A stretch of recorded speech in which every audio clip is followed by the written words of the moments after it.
download ផែនទីពិភពលោកដាក់ចូលនៅក្នុងនាឡិកាដៃ Santo ដោយឥតគិតថ្លៃអញ្ចឹងជំហានដំបូងបងប្អូនចូលមកកាន់ app Santo មកហើយយើងចុចលើរូបនាឡិកាបន្ទាប់មកយើង scroll មកក្រោមយកពាក្យ offline map ហើយយើងនឹងឃើញជាមួយនៅអ្វីដែលយើងត្រូវ download គឺវានឹងបង្ហាញនៅក្នុងនេះអញ្ចឹងយើង scroll វាមកក្រោមវិញហើយ search ទីតាំងដែលយើងចង់ download ឧទាហរណ៍យើងចង់ download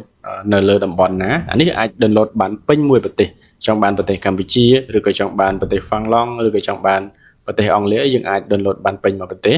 ហើយយើងចុច OK តែអ្វីដែលខ្ញុំ recommend គឺត្រូវបើក Wi-Fi សិនបាទព្រោះទំហំរបស់វាគឺ recommend ជាមួយនឹងការ download ដោយប្រើ Wi-Fi អញ្ចឹងយើងអាច connect ជាមួយនឹង Wi-Fi ទៅហើយធ្វើការចុច download OK បន្ទាប់មកទៀតបាទយើងនឹងទទួលបានជាមួយនឹងផែនទីបាទដាក់បញ្ចូលនៅក្នុងនាឡិកាដៃអូខេអញ្ចឹងយើងអាចចុចតាមនេះមក connect រួចរាល់ហើយអញ្ចឹងយើងចុចកន្លែង view map អញ្ចឹងវាចាប់ផ្ដើម download ឲ្យហើយណាបាទអញ្ចឹងទំហំរបស់វាគឺធំគួរសមដែរសម្រាប់ដាក់នៅក្នុងនាឡិកាដៃអញ្ចឹងយើងរងចាំបន្តិចដើម្បីវាការធ្វើការ download ពេញនៅពេលដែលវាពេញហើយគឺវានឹង load ចូលទៅក្នុងនាឡិកាដៃអូខេអញ្ចឹងសម្រាប់របៀបនៅក្នុងការ download គឺមានប៉ុណ្្នឹងទេបាទអរគុណច្រើនជួបគ្នានៅវីដេអូក្រោយ